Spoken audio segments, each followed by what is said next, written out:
It's 6:40 in the morning and you're standing in your kitchen in your undershirt, eating cereal over the sink so you don't have to wash a bowl. You've been a field agent for 3 years. Property crimes mostly. Wire fraud that bores you to sleep.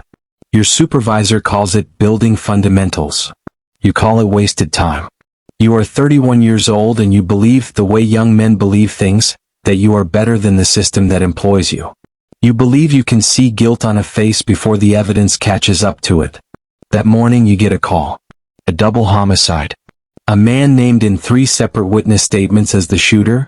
A man you've had your eye on for months. A man everyone in the unit knows did it except the physical evidence is thin, the eyewitnesses keep changing their stories, and the U.S. attorney says without something concrete, this doesn't go to trial.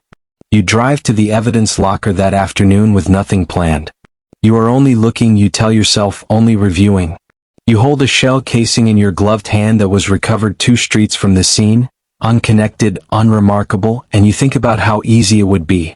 Not to invent guilt. Just to help the truth along. You log the casing back into evidence at a different location than where it was found. 1 sentence in a report. Nobody checks the chain of custody on a piece that corroborates everything else. The case closes. The man goes away for 40 years. You go home and you sleep fine because you tell yourself he did it and you're not wrong, and doesn't the result matter more than the process? That night is the hinge. Everything before it is the version of you that still asks permission from doubt. Everything after is different. You are an FBI agent, and you have just learned that you can bend the machine of justice without it ever creaking, and no one, not your supervisor, not the prosecutor, not the judge, will ever know the difference between your hand and the truths. For the first year you tell yourself this was a single exception, a wartime decision in a system that sometimes needs an emergency assist. You go back to working cases the honest way, or what you now think of as the honest way, though the definition has already started to erode without you noticing the edges going soft. You get promoted. You move to a violent crimes task force in a city with a homicide rate that keeps prosecutors hungry and the public terrified, which means pressure flows downward from the U.S. Attorney's office to your supervisor to you, pressure shaped like a clock always running out. You learn the unglamorous truth of the job. Most of the people you arrest probably did something. Not always the specific something you're charging them with, not always provable in the way the law demands, but something. You start to see the evidentiary threshold not as a safeguard but as an obstacle standing between a guilty man and the sentence he deserves. This is the story you tell yourself, and it is a good story because it lets you sleep and because it is sometimes even true. The second time you plant evidence, it's not a shell casing. It's a bag of product tucked under a car seat during a search that turned up nothing, on a man you know moves weight because 3 informants told you so and you believe them, though belief is not the same as proof and you know that better than anyone, which is exactly why you decide belief will have to do. The search warrant covers the vehicle. The paperwork holds. Your partner that day is a rookie who trusts you completely, who doesn't think to ask why you insisted on checking under the seat yourself. You watch him write his own report based on what you told him he saw. You realize with a kind of cold clarity that you've just made him an accessory without his knowledge or consent, and some old, quieter part of you understands this should bother you more than it does. By year 5 you have a system. You don't call it a system, not even in your own head, because naming it would make it real in a way you're not ready for. But it is a system. You keep what you call insurance, small, untraceable items that could plausibly belong to almost anyone, sourced from old cases, from seizures that never made it fully into inventory, from the gray edges of property rooms where paperwork goes soft. You use it rarely, only when you are certain, only when the machine needs a nudge to deliver a verdict you already know is correct. You tell yourself this restraint is what separates you from actual corruption, from the agents who take cash in envelopes and look the other way for money. You are not for sale. You are, in your own accounting, a correction mechanism for a system too slow and too squeamish to convict people who are obviously guilty. This distinction matters enormously to you. It is the wall between the man you were and the man you've become, and you polish that wall every night before you sleep, because without it you would have to look directly at what you are. The money starts differently than you expect. It's not a briefcase handed to you in a parking garage. It's a man named Delgado, not his real name. He tells you with something like humor, though you never learn the real one, who runs distribution across 3 counties and who has, through channels you never fully trace, learned exactly what you did to the man from your first case, the one with the shell casing. He doesn't threaten you. That's what makes it work. He sits across from you in a diner and talks about his nephew, a kid in juvenile detention on a possession charge, a kid Delgado swears is innocent, wrong place, wrong time, and he asks not orders, asks whether there's anything you can do about the evidence in that case. He doesn't offer money that day. He offers gratitude, phrased as future consideration, and you understand exactly what that means, and you say you'll look into it, and you do, and 3 weeks later there's an envelope in your car that you don't remember anyone putting there, and you don't give it back. This is how it always goes. You'll learn later, not a single fall but a slope, greased by your own justifications. Each step small enough that turning back always seems less urgent than the step you're already taking. Within 2 years you are, by any honest accounting, an instrument of Delgado's operation, though you never think of it in those terms. You think of it as management. You steer investigations away from his supply chain and toward his competitors. When his people get arrested on unrelated charges, you find ways to make the evidence against them thinner, slower, less certain, not always successfully, but often enough that his organization runs with something close to impunity in the territory you control. In exchange, 3 of his lower-tier rivals go to prison on evidence you built yourself, men who may or may not have committed the specific crimes charged, though you've stopped asking yourself that question with any real rigor. You take the money because the money is easier to accept than the alternative, which would require admitting that you no longer know the difference between justice and its performance. You buy a boat. You tell your wife it's a bonus from a task force grant, and she believes you because why wouldn't she? And this lie sits inside your marriage like a slow leak, present in every conversation about the future you don't fully believe you'll get to keep. The moral weight doesn't announce itself all at once. It arrives in small, specific moments you can't quite outrun.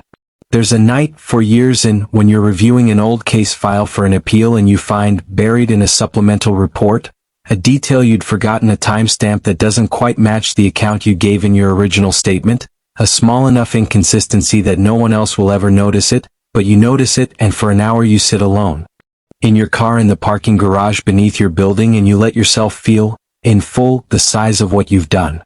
Not the man from that case specifically, you've stopped being able to picture his face, but the shape of it, the sheer accumulated weight of years spent deciding, unilaterally, who deserves the presumption of innocence and who doesn't. You think about resigning. You think about it seriously, for almost a week, running scenarios where you walk into your supervisor's office and confess everything, where the machine somehow forgives you for trying to fix it from the inside. But you also think about the men you've helped convict who really were guilty, the neighborhood safer for it, the parents who got to bury their child's killer instead of watching him walk on a technicality, and you let that thought do the work of talking yourself back from the ledge, because it's easier than the alternative, and because by now you've built an entire identity on the premise that you are dispensing a rougher, truer justice than the law alone provides. Around year 6, the first real crack appears not in your conscience, which you've learned to manage, but in your operational security. A defense attorney named Reyes, sharp in a way that makes you nervous the first time you cross-examine against her, starts noticing a pattern across 3 of your cases. Evidence recovered slightly outside chain of custody windows, informant testimony that shifts in convenient ways right before trial, physical evidence that seems almost too perfectly incriminating, too clean, too complete. She doesn't have proof. She has a pattern, which is different from proof but dangerous in its own way, because patterns invite scrutiny, and scrutiny is the one thing your entire operation cannot survive. You spend 8 months managing her, not through threats, you're not that kind of criminal, you tell yourself, still drawing that line even now, but through delay, through procedural friction, through quiet conversations with people who can make her requests for records move slower than they should. It works. Her case against your patterns falls apart for lack of anything concrete, and the client she was defending, a man who was, this time, actually guilty, though that's almost beside the point, now goes to prison. You've won. But something in you has shifted permanently. You understand, in a way you didn't before, that you are no longer improvising. You are protecting a structure. That structure has a name now, even if you never say it aloud.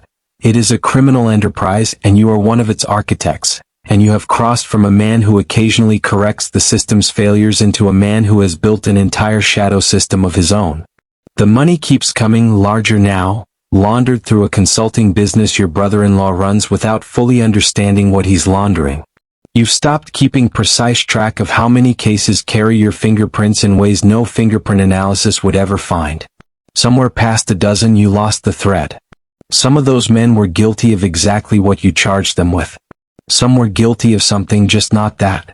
And at least two you know this, you've allowed yourself to know it only in the smallest, most private corner of your mind were probably not guilty of anything at all, casualties of your certainty or Delgado's convenience, or simply the wrong timing on the wrong day. You do not think about their names. You have trained yourself not to. This is, perhaps, the deepest corruption of all, not the money, not the planted evidence, but the discipline you've built around not looking directly at the human cost of your own competence.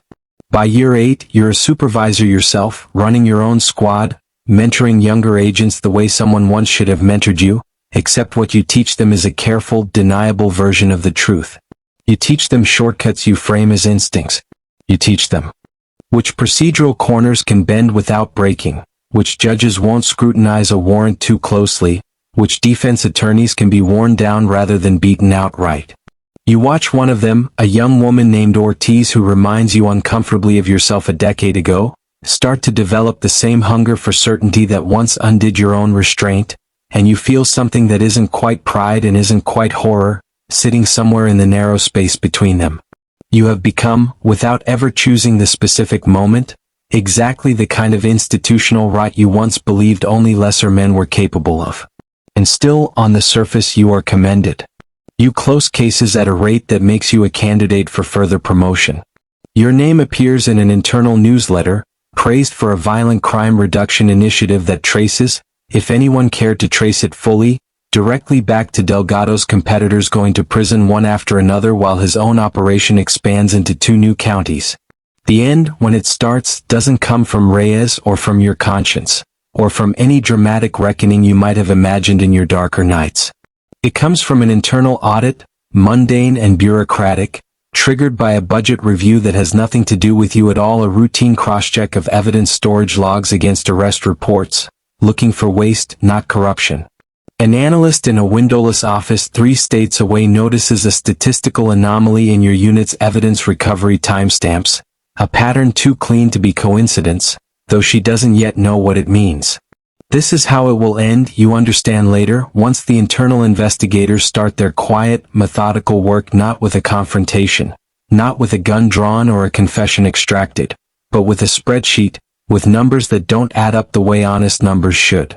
You don't know yet, on this particular evening, sitting in your car in the parking garage where you once nearly confessed everything and didn't, that the machine you learned to bend so expertly has already begun, quietly, to bend back toward you.